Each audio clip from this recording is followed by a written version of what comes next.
Hello everyone, my name is Mauro Hernandez. I'm an ESL teacher and you may remember me from such videos as how to install and use web courses on Burlington English, and maybe from just seeing me around the office or at our uh, meetings and such.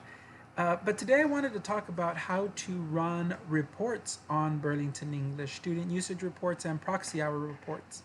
And so for that, we're going to first need to log into Burlington English. So you want to open up a web browser. I use Google Chrome, but you can go ahead and use whatever you want. And we're just going to go to burlingtonenglish.com. Right.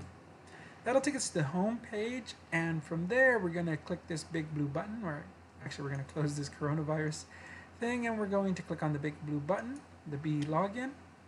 That'll take us to the page that we need to log into. Now here you would probably write your username and your password, and once we do, this button will turn blue, and then we can log into our accounts. You'll see this page, which gives us various options. What we are interested in this video is reports, so we're going to go ahead and click that. And we have 3 different reports we can choose to run. The class schedule attendance report. Now, since I don't use the Burlington English class scheduler, this report for me will be completely blank. In fact, some of you may be trying to run the report and have run this report because it's your first option and have gotten this. So it looks like you have 0 student activity. But again, this is only shown or reflects if you've scheduled a class and then have had that class and then students have joined that class. If that's not true, then it's not a reflection of if you've been using the web courses. Don't run this report, to say the least. Now the next 2 reports are a little bit more useful. We have the student session report and then the proxy hour report. The student session report is a very detailed description of student logins, the amount of times they were logged in, or the amount of time they were logged in, the days they were logged in, and then gives you a total for the time you've chosen. Now, for this video, I'm going to choose the entire month of April, but you could easily just choose the 19th through the 25th, sorry, and that'll give you last week's report. So you just choose any time frame, and then you go ahead and run it.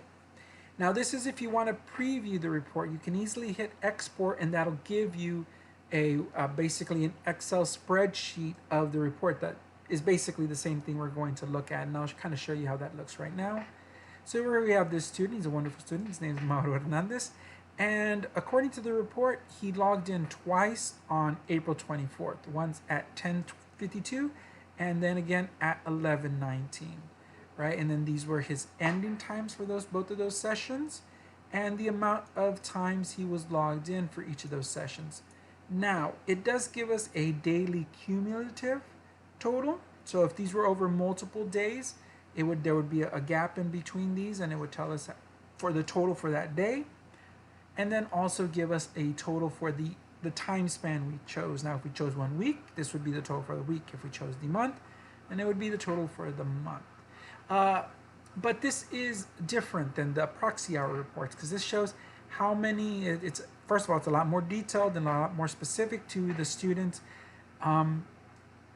but it's not what we're going to use to report. This is kind of just for you to see how the student, an easily digestible report, right? So you can kind of see student activity. So the next report that we're going to talk about is the proxy report. And we're going to run that for the last 2 weeks, right? So from April 19th to the 30th, we're going to run that report. And this comes in 3 different chunks. It comes all together for the first one. The second one is proxy hours only, so it actually removes the at school at school section, right?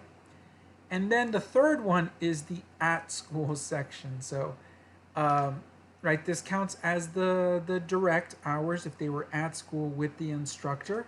Hopefully those will be blank because they're not at school with you, right? And then the second one is the proxy hours. They would be at school but with no instructors, or, right, not at school at all, right? So that would be not at school, not an instructor. Either way, both of those count as proxy hours. So this is your proxy hour total.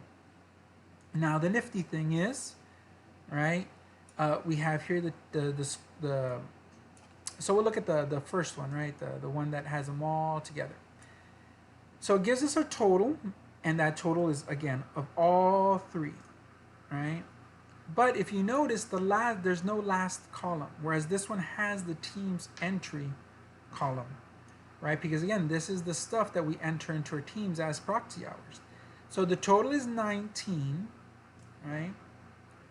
But the proxy hour team's entry is only 15, or in our case, it would be 0.25, right? That's what we would enter in teams.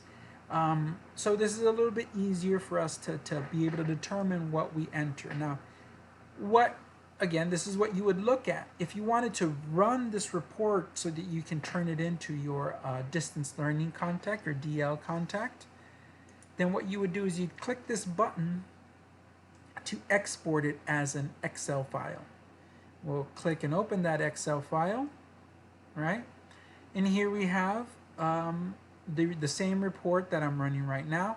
Notice that this has the included at school, the 3 different categories that the student can click, and it doesn't have the time, right, the DL time. But if you notice these tabs down here, right, Proxy Report direct time, again, direct time should hopefully be blank. That's not useful for us. But this second tab, the Proxy Report, is that second column. So here, if we click all the way to the end, we have our team's entry data. And we can use that to make it easier for us to enter the information we need to be accurate on teams. And it's also good for you so that you can know exactly how much actual teams hours your students are accumulating. Again, the student report is more of a general sort of information about student activity, whereas this is more official student activity that counts for accountability reasons. And so you would save this, and then you would probably include it in a email to your DL, and they would enter that information for you. Okay, so this was just kind of a quick video on how to run reports. If you have any other questions, feel free to email me the questions. You could comment on this video, and I can answer those questions for you. Or not, just contact your DL, right, your distance learning contact, and then ask them, you know, how they would like the report submitted. And yeah, so that's everything that I have to say today, and thank you very much.